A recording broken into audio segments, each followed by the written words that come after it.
This is Speaking of Shakespeare, conversations about things Shakespearean. I'm Thomas Tabbs, broadcasting from Aoyama Gakuin University in central Tokyo. This is a non-commercial broadcast, so we've shied away from asking viewers to subscribe or follow us. But having subscribers, which is free, helps us to gain support from grant agencies and to continue this series. So if you like us, please tap or click the red subscribe button on YouTube on the lower right-hand side of your screen, or the follow button on your podcast. This talk is with Tanya Pollard, professor of English at Brooklyn College and the Graduate Center, City University of New York. Tanya writes on many subjects, including the history of bodies, emotions, science, medicine, sexuality, gender, actors, performance, and historical responses to Greek theater. We will talk about her work, beginning with her recent edition of The Alchemist by Ben Jonson. This talk is made possible with support from the Aoyama Gakuin Institute of the Humanities. Tanya, you contain multitudes. First off, you have worked on Greek influences in Shakespearean drama, and you are currently looking into the lack of feminine heroes in the Shakespearean period. We will get to this in a bit, but for now, you've recently produced an edition for the Arden series on Ben Jonson's play, The Alchemist. We see Jonson now as a Shakespearean contemporary, maybe below or behind, but not Shakespeare. But there's a good argument out there that in Shakespeare's time, if one were to ask who the top playwright was, then the answer would be Jonson.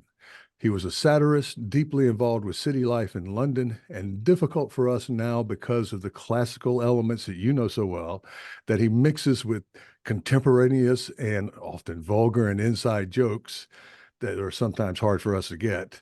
But The Alchemist is indeed brilliant, along with other plays of his.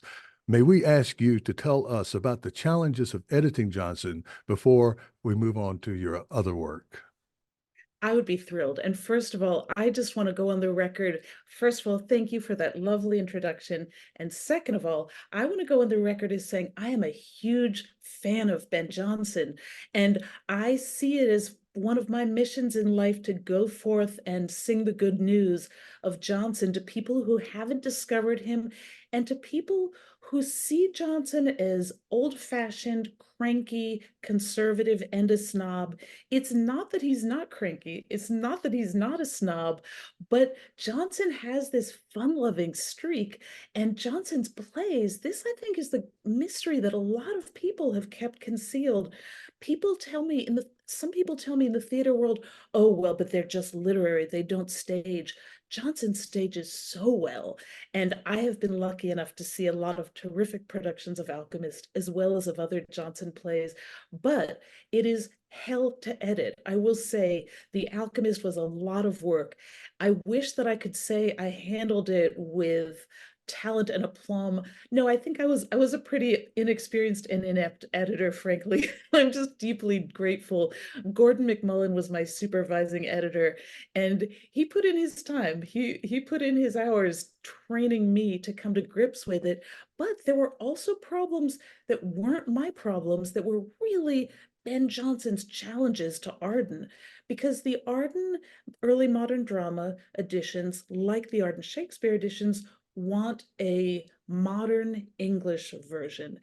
And so that things should be put in standard convention. And Jonson makes that really hard because he's very particular. At least I believe that Jonson had a very active role in editing for print. That's not something we necessarily assume of all early playwrights, but Jonson seems to have been pretty proprietary. And one of the things that struck me with editing Alchemist, just at the very first beginning level of modernizing, sort of standardizing the text, is how crowded his sentences are with contractions, elisions, apostrophes, where they don't need to be.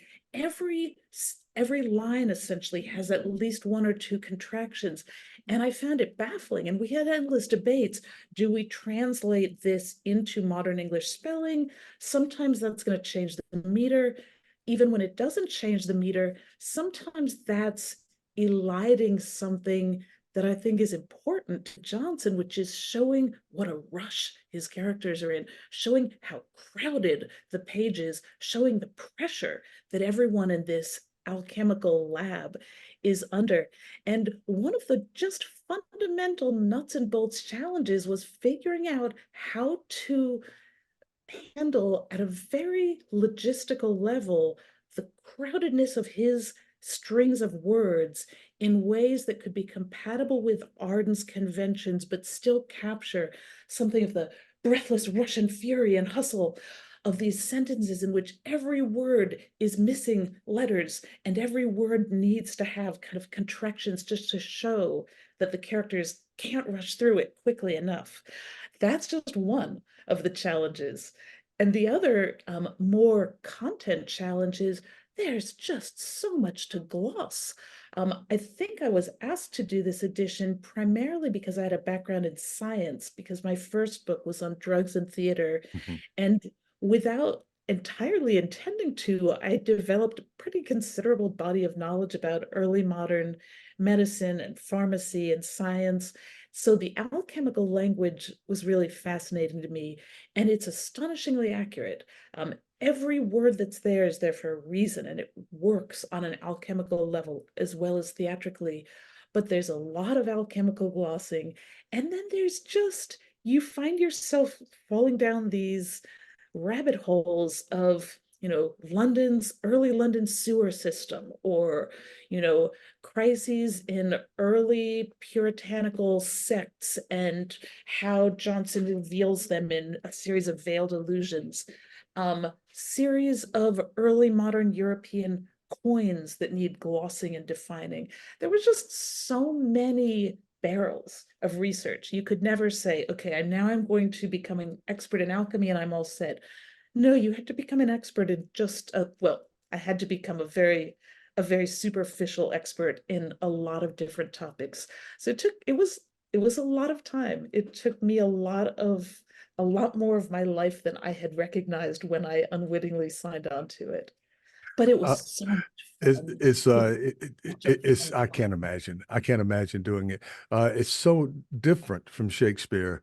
In so far, well, let's start with the city. And the Shakespeare stayed away from the city. I think that was dangerous turf. You could get in trouble very quickly. Johnson plunged right into it. And then, if you would imagine, what, 400 years from now, someone trying to give us the meaning of a popular rap song, right? Right. That Right. also hails back to some, I don't know, Beethoven or some sort of classical influence. Those Exactly. things crunched together, and you're having to do this. And I could think of hundreds of examples now, would be obscure for us even now if we're not up on it. And that's what the challenge is. And but these characters, I remember Sir Epicure Mammon. It He's just my makes favorite. I mean, just the name. Mammon is just so spectacularly blissful in his self-indulgence, the euphoria of his fantasies. I find them completely irresistible. I just love Mammon. And I love in productions that I've seen when you have a Mammon who really enjoys being Mammon, it's so satisfying. You feel we all get to live vicariously through that exuberant, unself-conscious, all out capitulation to pleasure. It's wonderful. And I have to say, I really believe that Jonson loves him too.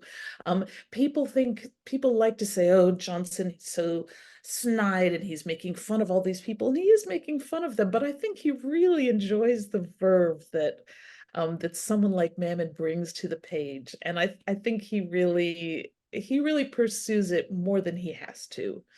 Yeah, there's a kind of the word fellowship is a little on the masculine side, but there is this sort of Yeah, fellowship in what taking the piss out of people. And I agree.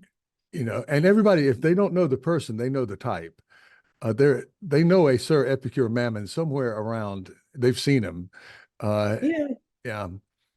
And Uh, we know Jonson liked to drink. Jonson liked to eat. Jonson, I don't know if I could safely say he liked women, but he had some interest in the pleasures of the flesh. And I think that we can sort of see that. He's not only a kind of cranky critic. He seems to be really enjoying the exuberance that we Yeah. get there. And he goes easy on these characters. Now, they do some Uh, kind of terrible things, and he goes very easy on them in the end. Uh, Absolutely. They only get wrapped mildly on the knuckles. I mean, the alchemists themselves, they don't get to keep the money, but they don't go to jail. They don't get tortured. It's not like Volpone where they're going to be, locked away in chains. He's lets them all off with a pat on the back. They sort of climb over the back fence and the goals kind of go home without their money and without their mysterious philosopher's stone. But they've had a good time. There's no harm that seems to have come out of it. Face gets to keep his job and he gets to up his standing in his employers. he Um, finds a wife, right? Finds a well, wife for Face doesn't get the wife. That's right, but he gives love with the wife, and so Love with he's the wife, and engaged Love then. with is sort of co-opted at that point. You would think there'd be somebody, and an honest No, dealer in the play. there's No. no moral, zero moral. No, there is. I think the moral of the story is that at the end of the day, it is better to be rich than not to be rich. Because the winner is the person with the house. And the moral is it's better to have a house than not to have a house. That is what I think Johnson is telling us. And I think, Johnson is living in this very urban, as you say, world. And I live in New York City. I know that real estate matters. Johnson knows that real estate matters. He's not really looking to see who is going to win by being virtuous or not. He is going to see who is going to win by being savvy about their real estate arrangements. And, the con artists do a pretty good job for a while of figuring out, okay, we've got this real estate for a period of time. Let's get out of it what we can while we're here. Turns out not to be enough time. They lose. The guy who owns the house is always going to be the winner. This is what they say in casinos, right? The house always wins. I mean, that to me seems to be the story of the alchemist. The house always wins.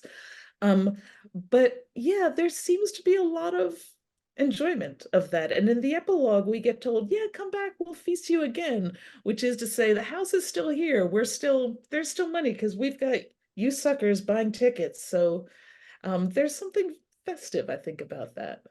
Oh yeah, I think that The Alchemist is arguably the most performed, maybe, of Johnson's plays I historically. think Volpone. I think Volpone, Volpone is a okay. little bit more, but Alchemist is pretty close. But Yeah, those would be the two, right? Volpone that's and right. uh, Yeah, The Alchemist. It's a right. shame. We know kind of famously that the first folio of a dramatic work was Johnson's, and I Right. think that was 1616, that before the 1623 production of the now very very famous Shakespeare folio. But it was Johnson who was the trailblazer on that Absolutely. this drama could be something that was folio worthy, you know Mhm. and uh and there's so much else there. And so let's see. Just say, add to that, I also think Johnson saw that there could be money in the printed text, which doesn't seem to have been something that Shakespeare Mhm. saw. The King's Men owned the plays, the King's Men handled the edition later. Johnson didn't have the shareholding advantages that Shakespeare did, so he didn't have that economic edge. And for Johnson, I think he's thinking, what can I sell? If people are going to give me money for this, let me make it a big one. Let me make it a big package that I can get more money. And I think Johnson is very interested in money. And that's part of what is so fascinating about Alchemist. There's a lot of counting of the coins, a lot of counting of the money. And as you say, those of us who live in urban settings can kind of feel the resonance of his very urban sensibility, even though there's so much in his references and allusions that has aged out beyond comprehensibility. I think we can still recognize the pressure of like, we need a house, we need some money. And I think Johnson's folio instincts seem to me to be in line, both with like, I need a monument for myself. I can't count on anyone else to do that. But also like, maybe I can make a few bucks here, you know? Yeah, yeah. Well, that's it. And that's where you go. Someone like you, that's where you go. You're drawn to it because of the classical influences, because Yeah. That's your base. That's the foundation of your scholarship, looking for those particularly Hellenic, Grecian influences in the drama of this period. And so I want to transition out. We can come back, but I'd like to Yeah. transition because I'm interested in what you're doing. And I want to also make sure that people remember that you put out the award-winning book, Greek Tragic Women on the Shakespearean Stage. And you have not, you're taking that forward, it sounds like. And so tell us well, explain to us. Yeah. Okay, so first of all, thank you so much. I'm not sure I would say that the classical backdrop is my base. I think the theater is my base, and I do love Greek plays for the same reasons that I love the plays from this period. This book, Greek Tragic Women, it wasn't my first book, but it was my plan. It was my original plan for my dissertation. I applied to grad school to research links between Greek tragedy and early modern theater. And universally, everybody told me, you can't do that. And some people were pretty sniffy about it. One academic who will go unnamed said to me, well, we're a very progressive department. We're very forward looking. You're interested in the classics. You're interested in the Greeks. That's very old fashioned. That's very conservative. I don't know if you would feel comfortable here. So which I was kind of astonished by because it had never occurred to me that there was anything conservative about Euripides. But I was told so repeatedly, this is not a possible research project that I thought, all right, fine, I'll do something else. But in my mind, it still seems something that should be done. And I'm pretty stubborn. So after I had published a first book and I had tenure, then I thought, yeah, I'm coming back to this. Hmm. And where it ended up going was completely different than what I had expected. And that's the romance of research. That was what was thrilling. All I wanted to do was to show that people in early modern England were aware of the were aware of the Greek dramatic tradition, and were thinking about it as they created their own theatrical tradition. That was my goal. So I started really at a very basic archival level, looking for additions, looking for text, looking for transmission. And I will say that, there's been some wonderful work on this. Emrys Jones wrote a very influential book on the origins of Shakespeare. Louise Schleiner had a great article. And it was really Laurie McGuire who I had a conversation with at an early stage in this. And she had a great chapter on Greek tragedy in her book on Shakespeare's names. She said, go look for the additions. Look at what they're getting access to in this period. So I started going through editions and writing them down and photographing them and taking notes. And I started to note this really strange pattern, which is the plays that are appearing time after time after time in English libraries, in continental libraries, in 16th century editions, 16th century Latin translations, 16th century vernacular translations. They were all plays about women, and they were almost all plays about Hecuba and Iphigenia and Alice. And this was strange. This was not something I was expecting to find. It was not something I was looking for. And there was one day when I was looking down a list that I had made of Hecuba, Hecuba, Hecuba, Hecuba. And being a Shakespearean, I found myself thinking, what's Hecuba to him or he to Hecuba? And thinking there's something here. And I think that it's my theory now that the reason so many generations and really literally, I would say hundreds of years of scholars have insisted there's no link between Greek drama and the early modern English stage is that I think scholars for hundreds of years, for a long, long time in Shakespeare studies, scholars were mostly looking for Aeschylus's Agamemnon, Sophocles' Oedipus Rex. They were looking for their idea of tragedy, which was male. And a lot of early generations of scholars were men, and they were looking for what they recognized as the origins of tragedy. And that was not what 16th century writers recognized as the origin of tragedy. So if you go to this period and you look for references and allusions to Oedipus, to the Bacchae, to Agamemnon, you don't really find them very much because that's not what they were talking about. But if you look instead to see what was there, you see there was a lot. And it was a lot of plays about women. And so that book ended up becoming something completely different than what I had anticipated. I did manage to talk about lines of transmission from Greek tragedy into early modern England. And originally it was going to be tragedy and comedy and satire. It sort of narrowed down because it got so big. Mm. Um, but I found it became a book about gender and a book about ideas of tragedy changing, and specifically the idea that 16th century writers really identified this very prestigious genre. Tragedy originated in the ancient Greek world, really identified it with female passion, especially with maternal passion, and gave that a kind of gravitas and a kind of prestige value that is very different than I would say our modern associations about 16th century and 17th century tragedy have ended up being. And so that became the question that I came away from that book with is why did the early modern English read plays, read tragedies about women, and write tragedies about men? And obviously that's a simplification because obviously Shakespeare has some very powerful female tragic figures, Cleopatra, Lady Macbeth, Juliet.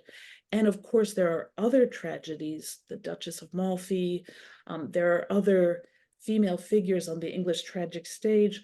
But by and large, if you just do a quick kind of name check statistical study, the plays by Shakespeare that are categorized as tragedies almost exclusively titled for male protagonists versus the plays that are titled, the Greek plays that were really widely published, translated, performed in this time, almost entirely titled for female protagonists. And this has become a question now that's really fascinating me. And that's where I'm going. So I'm actually now moving away from the Greek side and more into thinking what was happening in England that changed this agenda. Yeah. All right. Well, it's the Jonson line about Shakespeare, the what small Latin, less Greek. And I think that was the resistance that you felt maybe in graduate school. You were at Yale. That's And right. so, and if I'm cross-referencing, I would see how they would be moving away from that. I think there might have been a feeling out there that Shakespeare didn't know, and other dramatists. But what we know very clearly now, because we have all this stuff now, we have a lot of stuff has been digitized, and we can bring it up very quickly. Is that a lot of this stuff was in translation? You know, you didn't have to be fluent in Greek to understand the structure of Greek drama or Latin. So there's that, but that doesn't answer the question of why wouldn't you carry forward. I've seen some evidence in the early Elizabethan period for perhaps court dramas where Mhm. they went to the Amazon when Yes. for the Protestants when Mary was queen before Elizabeth. Amazon, she was an Amazon, and that was bad. When Elizabeth became Right. queen, she was an Amazon, and that was good. That was good. Yeah, Right. it just completely pivoted on that, and the same writers. And Yeah. I think it might have been Knox. But anyhow, but that did not take that. I'm thinking early Elizabethan play. Now she's a younger queen, and Mhm. they are celebrating her, I guess, youth and the prospect of her marriage, and well, of course, they know what side their bread's buttered on. Uh, Of course. Right. could it be at one point the queen gets older and she doesn't? Let's kill some men on stage. I don't know, but these, of course, are public dramas too. You have to attract the public. But in our view now, the play should just be Cleopatra, right? I That's the think so. play, I think, and yeah. you could say Juliet and Romeo, because in my teaching it over the years, she's a far superior poet, and I think it was purposeful on Shakespeare's part, and she's just like she's more advanced. she's more accustomed to thinking about these things, and Romeo just seems to be a little bit befuddled throughout. He gets better after he kills somebody. He gets really good, I think, but uh, Helps. Mhm. he needed that experience, I guess. So, yeah, what do you attribute it? Oh, and the final thing is, I'm throwing stuff out here, see what sticks. But the idea that the characters would have had that they had to be played by boys. Mhm. So not we are learning now exclusively, but Mhm. pretty much. So maybe that had something to do with it. I think it did. And I think it's not that the boys couldn't play female roles well, because I think there were some spectacular boy actors, and we see that there are some spectacular female roles crafted for them. But my instinct does go to very much to the material circumstances of casting, and that's what I've been writing about recently. So one of the things that I do when I'm not teaching or writing about plays is I've been lucky enough, since I live in New York, to have the chance to work with a lot of local productions and spend a lot of time talking with directors and talking with actors.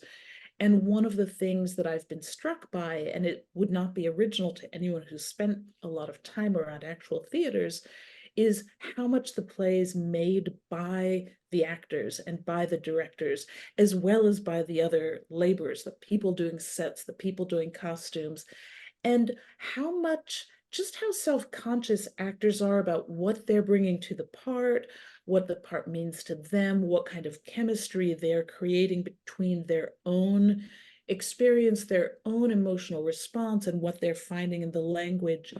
And I think spending the amount of time that I spend essentially with actors made me think more about Shakespeare's position as a writer for a repertory company. And of course, there's been a lot of wonderful work in theater history. Lucy Monroe is one of my oldest friends in Shakespeare studies. We met when I was in grad school and spent a year in London. So I see Shakespeare studies very much through Lucy's lens of theater history. But of course, Tiffany Stern, who you've had on this show, um, Bart Van Es has done some wonderful work about Shakespeare and Company. But so I started thinking more about what does it mean to be writing for a group of actors, 10 of whom roughly at different points, they're different numbers, are shareholding members, which means they're economically invested in this spectacle. And then you have these apprentices, and the apprentices don't have the same relationship to the final product. They don't have as many years of training. They don't have an economic foothold. They don't have the same direct kind of investment. And depending on the stage they are in their training, they're going to be getting more or less um, amount of scope with their lines.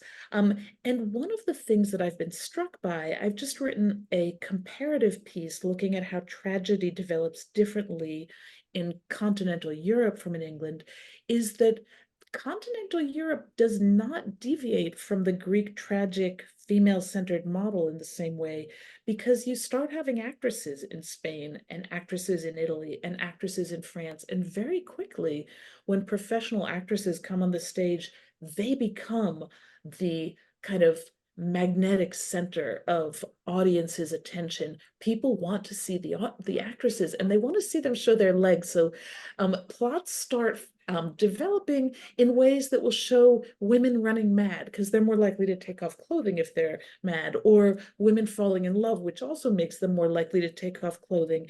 And I started to realize that you get a different set of plots written for an actress-centered theater than you do for an actor-centered theater, in which you get a lot of tragedies about the deaths of kings, or about men who become jealous of their wives and make a terrible mess of their lives.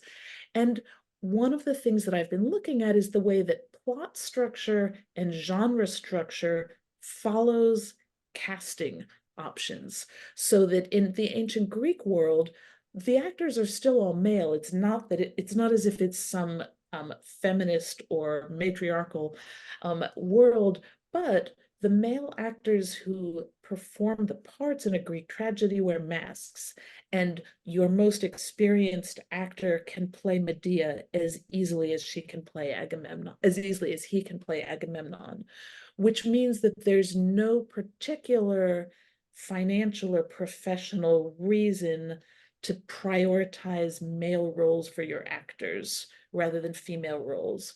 But if you need to have roles for Hemmings and Burbage and Kemp and Condell, you need to have some pretty meaty male roles for them. You're not going to put them on the sidelines and let your apprentice run away with the show. At least that is my reading. I'm not going to say this is the only reason why I think tragedy evolves differently in England than in the ancient Greek world or Renaissance Italy, Renaissance Spain, Renaissance France. But from my current actor-centric mode, I would say I think this is really important. And I think many of us in the field still have a tendency to see Shakespeare as a literary writer more than just as a person of the theater. And even when we understand, as so many theater historians are doing just incredible work on helping us understand what it means that these plays are written for the theater, in the theater, by the theater, of the theater. I think there's still more to say about the ways that the actors you write for shape plots, shape characters, and shape genres and shape trends. I think the literary trends come very much from the actors. So that's kind of what I'm interested in right now. And the great thing is that's very compatible with spending a lot of time at productions and talking to actors and talking to playwrights. It's also really interesting to talk to playwrights who are writing now about their relationship with the actors that they write for. And some playwrights are very much aware that they write a role with a particular actor in mind. One playwright I know told me that her plays started changing after an actress she wrote for went through an accident and became disabled. She didn't stop writing for her, but she started writing different characters. I Hmm. thought that was the characters had different constraints in what they could do. And I found that fascinating. So I love hearing from playwrights about the roles that actors do or don't play in their imagination, in how they're thinking about what kinds of stories they would like to play. I think that's an underestimated factor in the theatrical landscape. It's something I'm really interested in. And I won't say I'm an expert. There are a lot of theater historians who are much more versed than I am in Shakespeare's actors, but this is something that right now I'm really excited to learn more about. Hmm. Yeah, so yes, there probably was some garden variety sexism. Of course there was, right? Of course. But you're looking Still at I guess what we'd call the material base, very, the immediate needs of the theater, this active daily ticket selling, and these actors who are shareholders who need their big roles, the Burbages or whatnot, and people, they become popular and their name draws in, just like in yeah. modern movies. You go to see the movie sometimes because Denzel Washington's in it. Exactly. Yeah. Right. And That's and so exactly the parallel that I would use. Absolutely would say, oh, that's a Tom Cruise vehicle. Oh, that's a Brad Pitt vehicle. mm, Oh, that's a Denzel Washington picture. I think that is more true maybe than we recognize in this period. Clearly in Italy, we know that people were going to see a particular actress, and there were big passionate fights about which actress's team you're on, kind of like European soccer team allegiances, yeah. which team are you rooting for? And I think there's some of that going in England too, in a different way. And I think that's really factoring in the kinds of imaginations, the kinds of stories people are telling. Clearly, again, there are clearly spectacular boy actors. And the court masks, as you point out, that's a whole different population. And court masks can and sometimes are very female centric because they have access to a whole different set of actors. And the boys' companies, which Lucy Monroe has written so much about, they have access all because all of their actors are younger and can play female parts. They often have more female-centered plots than the adult male companies, and that is something I'm really interested in. Well, these continental the productions that you're looking into, would they actually have had women playing the roles in the continental productions as opposed? So what I'm thinking, and this is a rough draft, is one thing about this explosion of drama that we see just before Shakespeare, during Shakespeare, and after, before the until the theaters were closed, is that there's an extraordinarily large boom in public attendance in the city, but around too in the provinces. That I've talked to several people on this series that they who don't see it on the continent. It's still a little bit more of the elite class in Spain and France, and that might be the abeyance to classical, the more obvious, something like that. I don't think that they had this town that had these theaters that were filling up every day, really, uh, with John Q. Public. Uh, It does happen in Spain. I would say Spain is the closest parallel, and it may be slightly later. It's also not as unipolar as in England. It's all sort of centered in London. In Spain, there are more capitals, there are more locations where theater is happening. And that's true in Italy as well. It's more diffuse, so it's a little harder to track. hmm. But theater going becomes a very popular commercial-based project in Spain as well, and to a slightly lesser extent in Italy. It's not quite the same as England. I agree with you, and I think there are a lot of reasons for that. But I think celebrity culture um, becomes an enormous selling point in Spain as well as in Italy, as well as in England, when people start getting attached to certain stars, just as we do. We see that someone's new film comes out and we think, oh, I want to see what they're doing now. I think that also happened in early modern theaters. That's absolutely fascinating stuff. I could talk with you about this all day. There's so much material out there that it's hard to be certain. This is hard writing, and I feel your pain because I'm doing this kind of stuff too.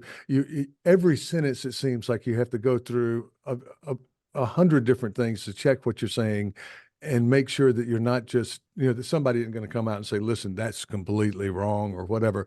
But you know, that's what exploration is. I mean, if it weren't like that, then probably it's already been done.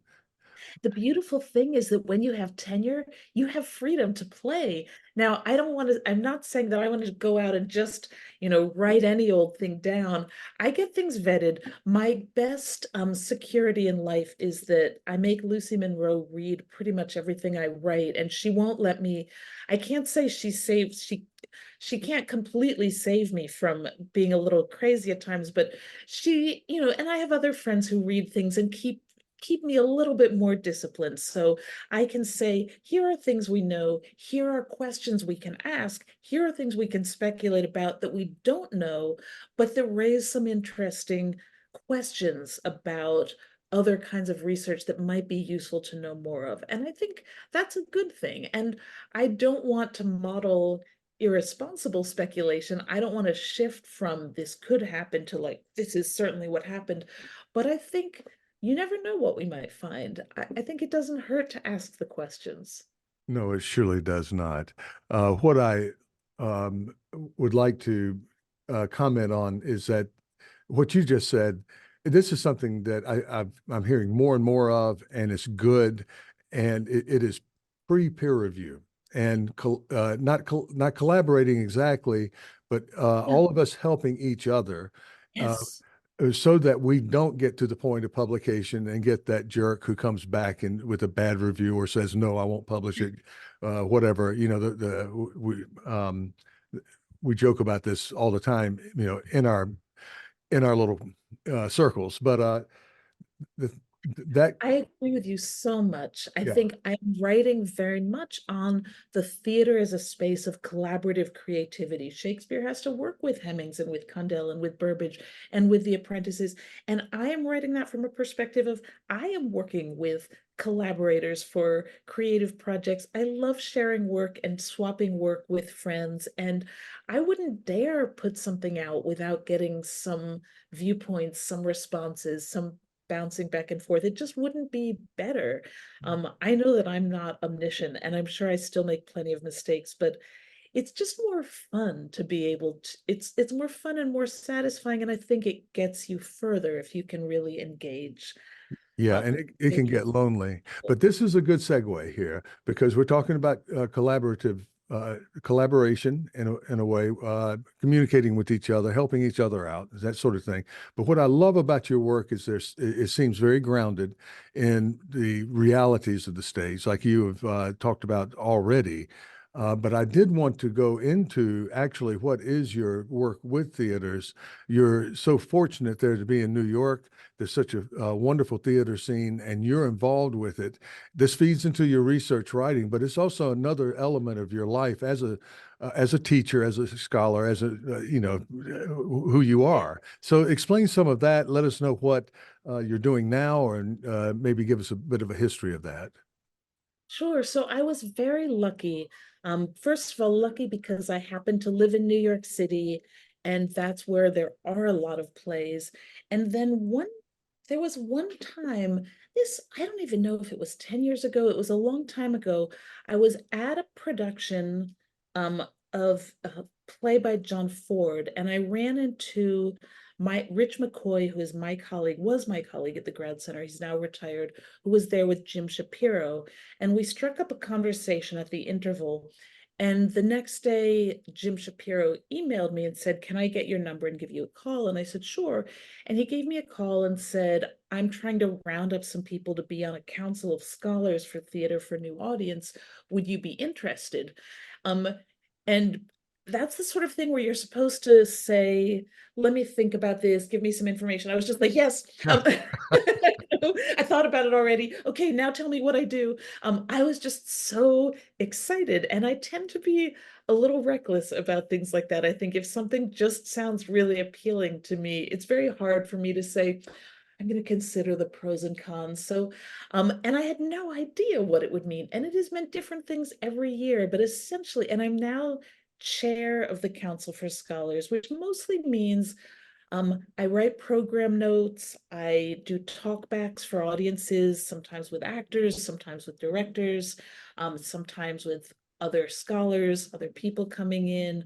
I have conversations with Jeffrey Horwitz, who's the theater's founding artistic director. I get to go to events. I talk to donors sometimes about you know, their interests, their questions about the plays. Basically, it just means I get to see a lot of plays and talk to a lot of creative types about making them. And I try never to miss an opening night. We get invited, the people on the council get invited to the opening nights. And because I'm here, I can usually go. And it's just a wonderful opportunity to talk to the cast and to talk to other people who are committed to the plays.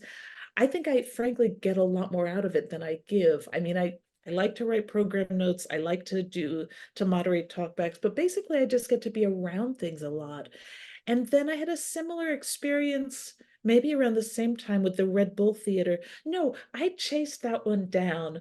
I moved to New York um, 22 years ago, 2002, and 20 years ago, 2004, someone called Jesse Berger started up the Red Bull Theater. And at the time, I was newly in New York. I didn't have kids. I saw the posters. I went out and actually wrote Jesse and I was like, "Jesse, I live in New York. I write about these plays. I want to be involved. What can I do? What can I do?" And I basically just banged on his door until he said, "Okay, fine, I'll find something for you to do." He couldn't really get rid of me. So eventually I just ended up doing more and more things for them. And so I also, for the Red Bull, often write program notes, often participate in their post-show talkbacks.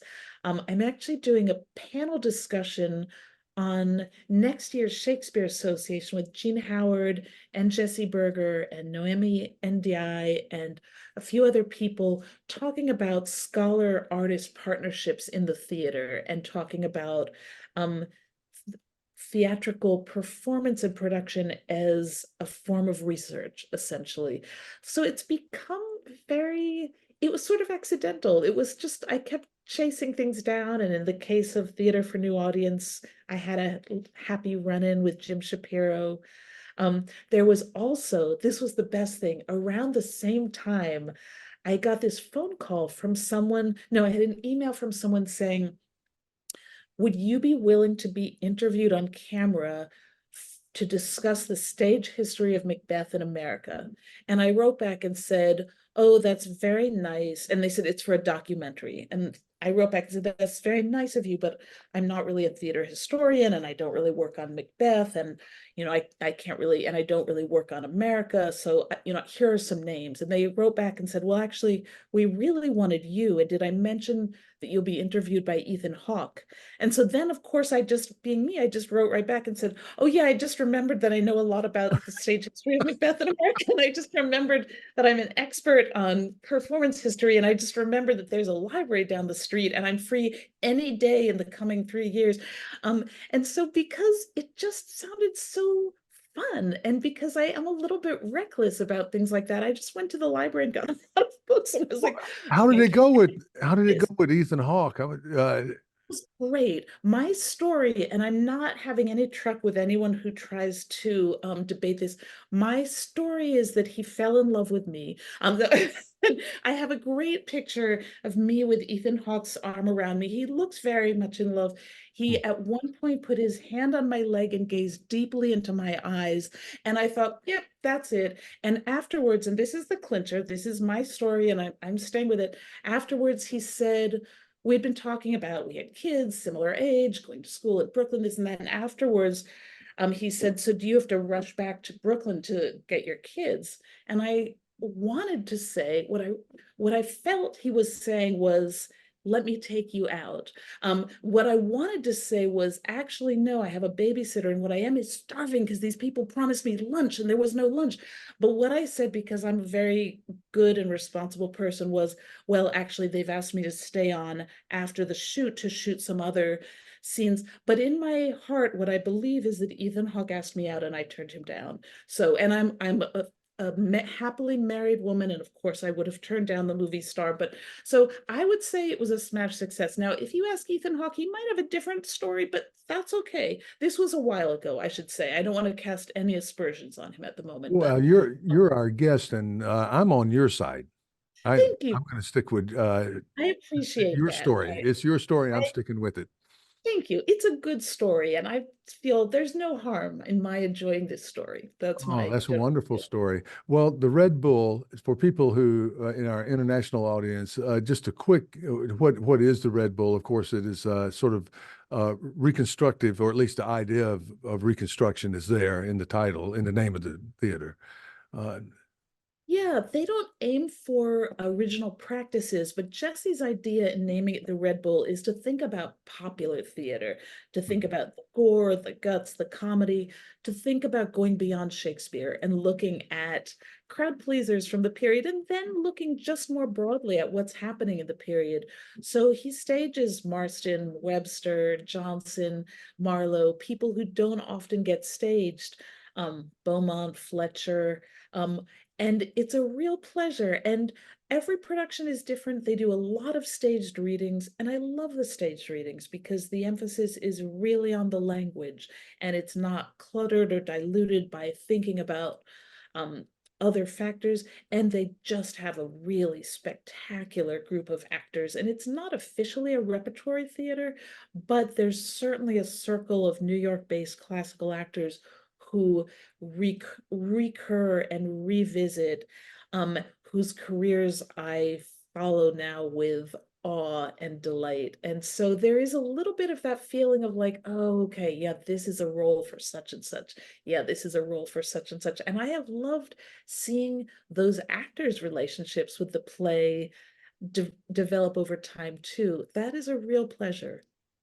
That's wonderful. And these are professional productions using actors who are doing this professionally. Uh, These are equity actors, yeah. yeah. Do you have any? I know that Jim Shapiro is involved with the Shakespeare in the Park group. Do you work with any of those people at all? I have never been involved with Shakespeare in the Park, but I have been involved with the Public Theater, which is the sponsor of Shakespeare in the Park. So I have done other events with the public, um, talkbacks, conversations with actors. I gave a talk there on the Greek tragic women book. I did a night called, I think it was called What's Hecuba to Him, in which I talked about Greek tragic actors and Elizabethan actors and with a fabulous group of women, Felicia Rashad, who played Hecuba, a lot of other younger female actors. So I did an evening at the public with wonderful actors on that. I did an evening at the public on Anger and King Lear with actors who have performed King Lear at the public, including James Earl Jones, Sam Waterston. It was Murray Abraham. It was an amazing, I mean, it was really a spectacular group of actors. So I'm not involved with Shakespeare in the Park, but I do work with the public on other projects. Uh, I just think, well, I think a lot of us are a little bit jealous because, if you don't live in London, in the English speaking dramatic scene, if you're not in London, if you're not in New York, you're not quite there.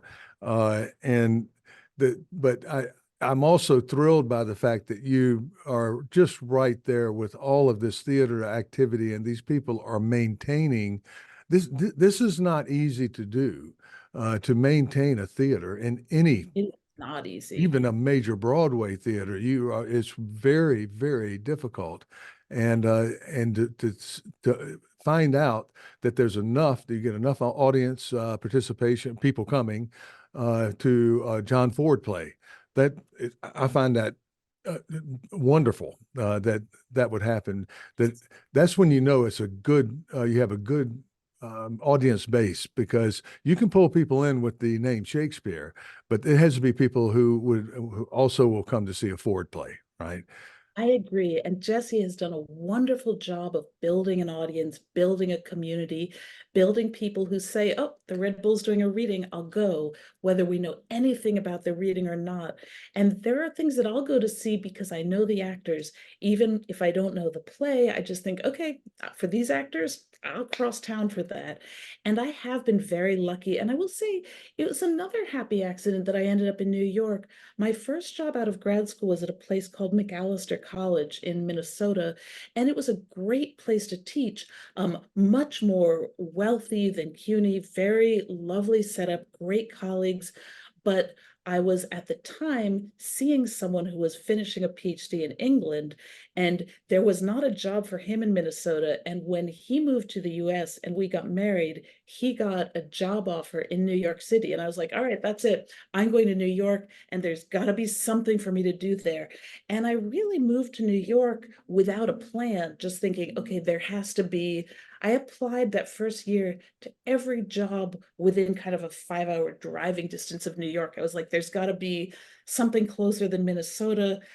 I want to live with this person. I want to have children and live in the same house. I am not looking at a commuting arrangement.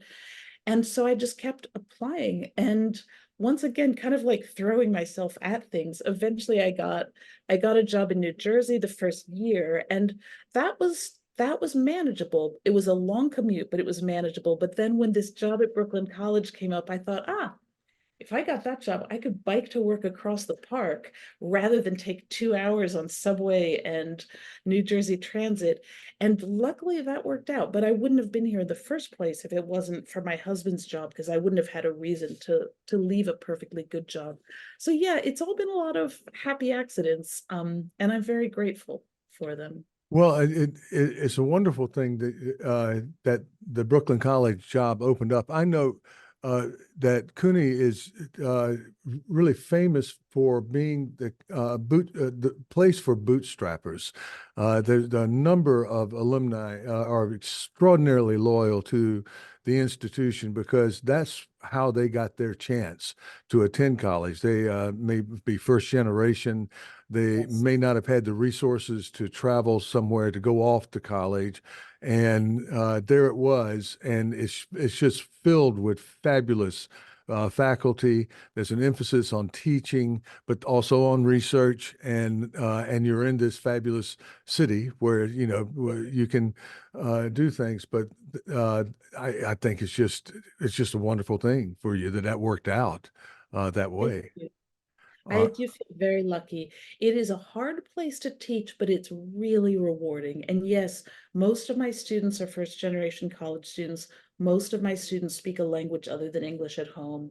Most of my students just really, sign up for classes thinking I need to get this college degree so that I can go forth in life. And then they discover things, and there's a lot of openness among them.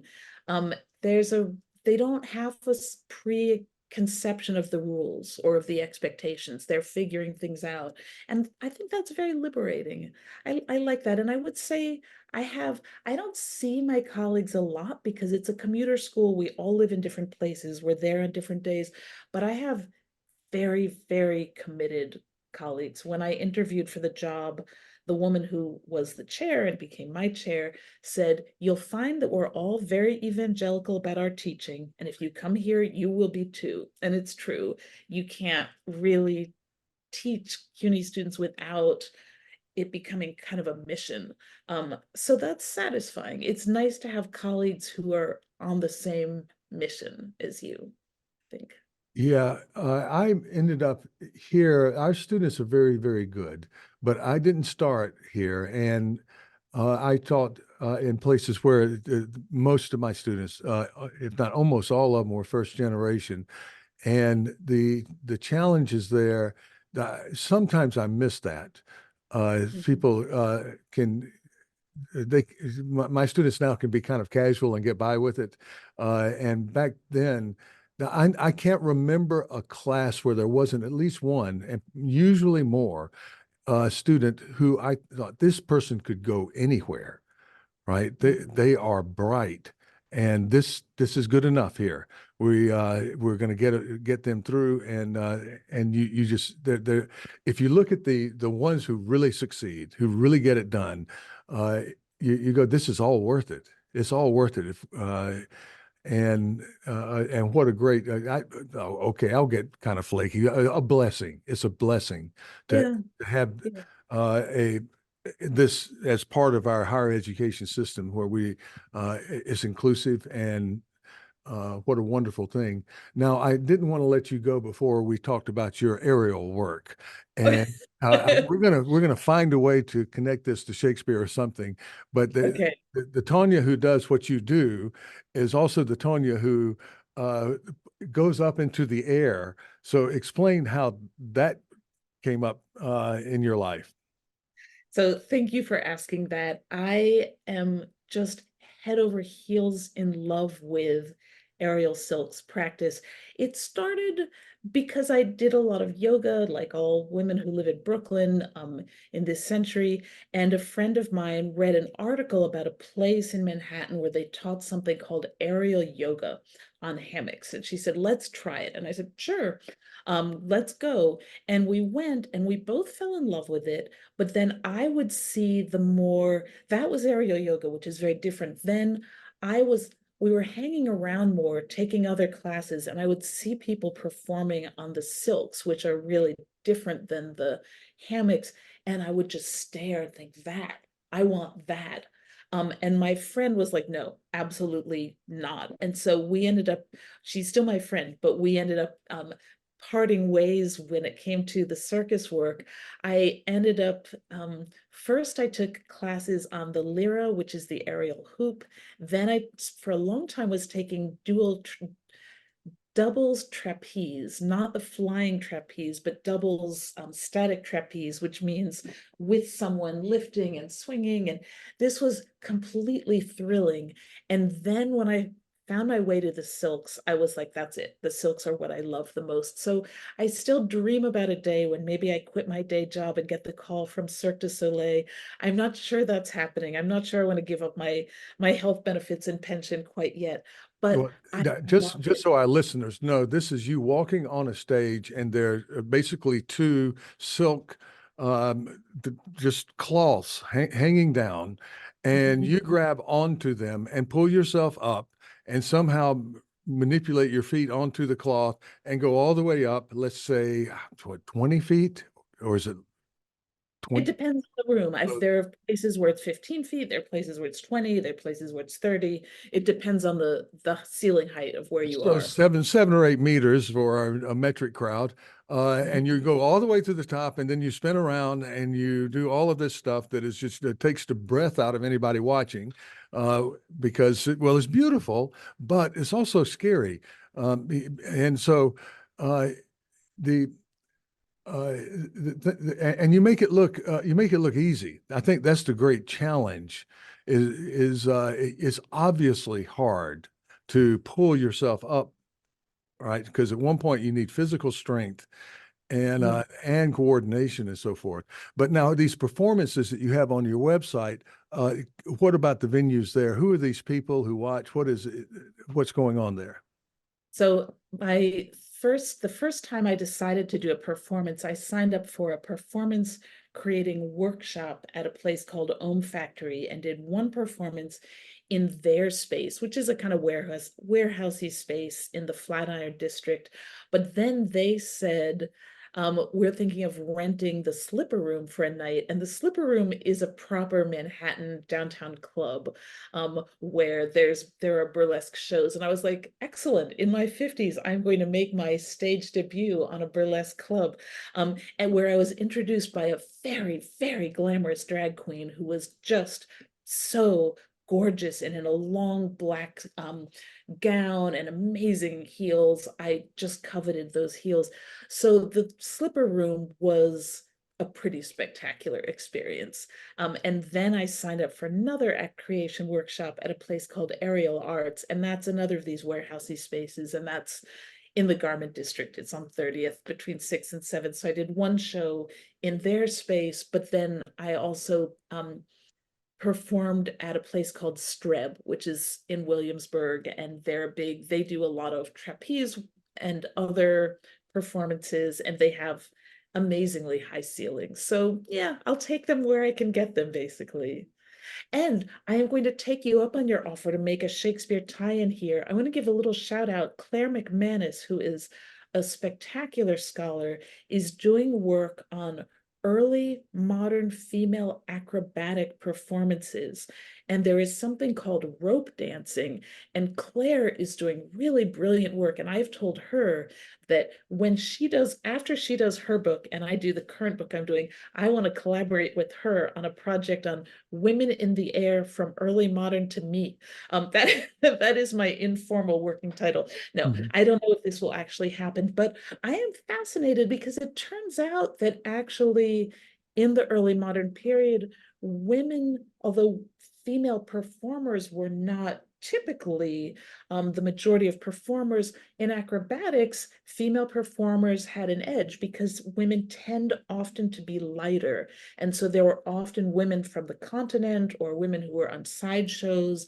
So, in fact, there is a really fascinating history of female acrobatic performance and female aerial performance. And I like the idea that maybe I can be a little bit of a part of that. So, even though my own work with performance history, I'm very much the scholar turning to actors and directors as the creative authority. I think, well, now I have a little performance realm of my own, and I like that. So Yeah. there's a Shakespeare tie-in, especially because I'm interested in gender and performance and women in performance. I think now I'm actually friends with a lot of performers. A lot of the people I know from the aerial world are dancers or actors or, other kinds of performers. And so I get to hear a little bit more about the world they inhabit, and I find that also kind of great. Yeah, well, if we succeed in getting some more funding, I would love to have Claire on, and if you guys collaborated, we could have both of you on, That's to talk about it, pre-publication, post-publication, whatever's in the future. You I, should definitely have Claire on. I should say I have not actually done any work in this. This is me just making it up. But well, Claire's yeah, work is amazing. we need to make it rain a little bit to continue. But Yeah, now yeah. I talked with Tiffany Stern about this not that long ago, and she's done work on fairgrounds, Yes. and our idea of the classical theater as being separate from the county fair, right? Mhm. That she's showing how there was an enormous amount that people use the same space, and and Yes. she's far better on it than I am. But uh, whatever, all types of public performance, like you do with your Yeah. aerial shows, all of it, I don't think they would have seen it in the generic ways that we see it. That theater's over here and the circus is over there and the fair is over there. I think that these people knew each other and I often think so. collaborated on what they did. So you see, there you are. It's part of it's research. So your aerial work is research, and it's good for your health if you don't fall.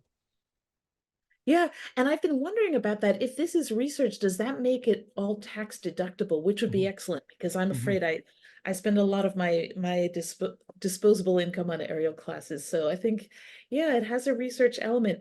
And I absolutely agree with you. And I love Tiffany's work. And I think it's right that performers are a kind of mobile population who sort of segue back and forth between different media quite seamlessly. One of my friends from one of my aerial classes is new to New York and been auditioning for plays and got an audition and a callback for Hamilton, which is to say that there is real crossover between aerialists and the main stage in New York. And one of these days I'm going to be going out and seeing my aerial. In fact, my husband and I once we went to an opera in a big warehousey place in Bushwick, and there was an aerialist performing, and I was like, "Oh, I know her from my trapeze class." And sure enough, when she came down, we got to chat. So, in fact, I do sometimes find that the people who are performing in plays also overlap with my own world. Well, yeah, it makes sense. I'm sure somebody has done something like this with Ariel in the Tempest. If you had an actor who could do something, I bet somebody has done something already, maybe with Catherine wires or something. Hunter Hmm? at Julie Taymor's Midsummer Night's Dream at Theater for New Audience. Catherine Hunter played Puck, and she came down on aerial silks. Catherine Hunter is an astonishingly athletic actor. She does a lot of yoga. She is astonishingly strong and flexible, but she performed on the silks in that Midsummer. That was the first production at Theater for New Audience's new theater, which they built and own here in Brooklyn in Fort Greene. And it was really a stunning debut. And yes, so Yeah. that certainly happens right here in Shakespeare. So there we go. There's a conjunction right there. I told Jeffrey Horowitz, the theater's director, that I want him to bring me in on the silks. He's still thinking about that. He said maybe for one of the gala events when they bring the trustees together at the end of the year, he'll have me come down from the ceiling on silks and pour them all champagne. I think that would be good. I'm Ooh, I'm that gonna would be, yeah. I'm gonna push him on that. But how do you do that? You have to go up there first and then they open the curtain. Is that it? Or because you start at He the will top? figure it out. We You, haven't gotten that far. He okay. has to, yeah.